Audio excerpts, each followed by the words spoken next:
Hi, I'm Jim Denison with Denison Forum, and this is the daily article for Wednesday, May 19, 2021. The title is, Why Do So Many Americans Condemn Israel? God's conduit through whom, quote, all the families of the earth shall be blessed, end quote. The conflict between Hamas and Israel intensified yesterday. An airstrike launched from within the Gaza Strip killed 2 workers in southern Israel, while protests in the West Bank turned deadly. The fighting is being described as the worst since 2014. In response, a group of 20 Republican senators is pushing for a vote this week on a resolution that expresses support for Israel. On the other side, Representative Alexandria Ocasio-Cortez claimed that, quote, the expulsions of Palestinians and attacks on Al-Aqsa were what precipitated this cycle of violence. However, she makes no reference to the fact that Hamas fired the rockets to which Israel responded. She and others have castigated Israel as a so-called oppressive regime, which is responsible, they say, for the cycle of violence. In a similar vein, thousands of protesters have gathered across the U.S. in recent days to support Palestinians and call for sanctions against Israel. A Jewish journalist who attended one such rally in Seattle was assaulted by a woman who hit him with a Palestinian flag.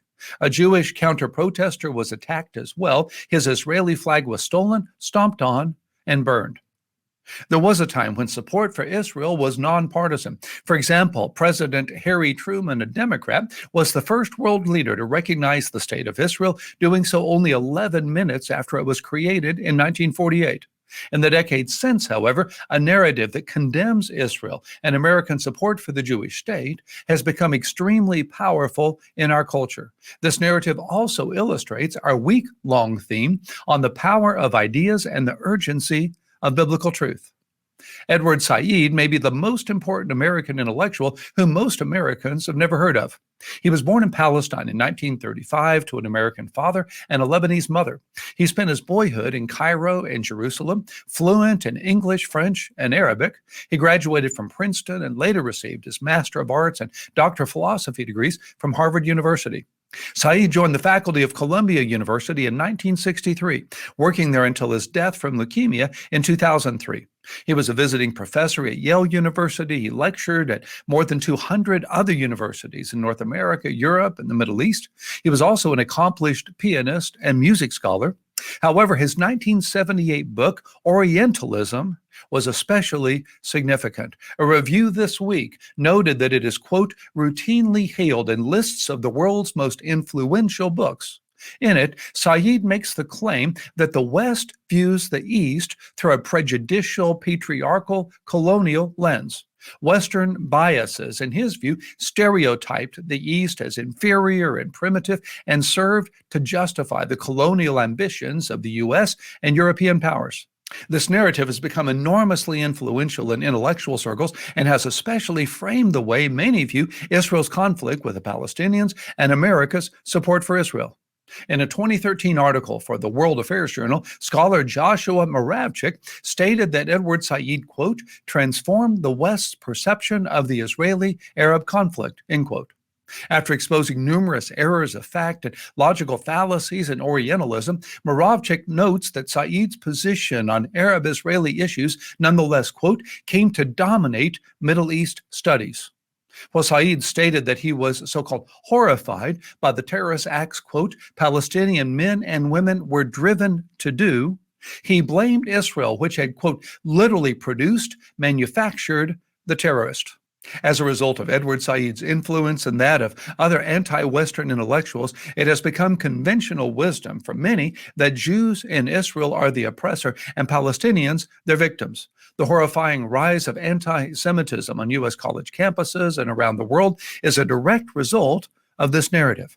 To be clear, I'm not defending everything that the state of Israel does or has done. I'm also a strong advocate for a two-state solution in which both Israel and the Palestinians have an autonomous homeland for their people. But I'm deeply troubled by the rising popularity of anti-Israel narratives that are both illogical and unbiblical. To the logical, as radio host Dennis Prager notes, if the Israelis were to lay down their guns, Israel would be destroyed tomorrow. If the Palestinians were to lay down their guns, there would be peace tomorrow. He is correct on both counts. Now to the biblical. As Genesis 12:3 states, God chose the Jewish people as a conduit through whom all the families of the earth shall be blessed. In Romans 11:28, Paul stated of them that, quote, they are beloved for the sake of their forefathers. Then he added in verse 29, for the gifts and the calling of God are irrevocable. As a result, I'm convinced that God is still using the Jewish people in unique ways to bless the world.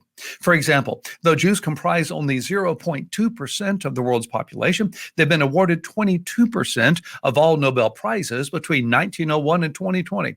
They also comprise 36% of all U.S. recipients during the same period. Israel is the only true democracy in the Middle East and our most significant economic and military partner in the region.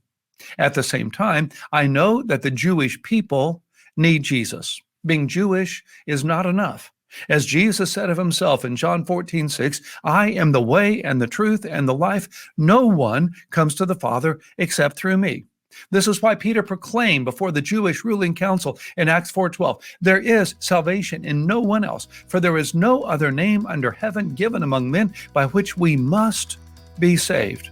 In Romans 10:1, Paul said of his fellow Jews, my heart's desire and prayer to God for them is that they may be saved. Will you join him today?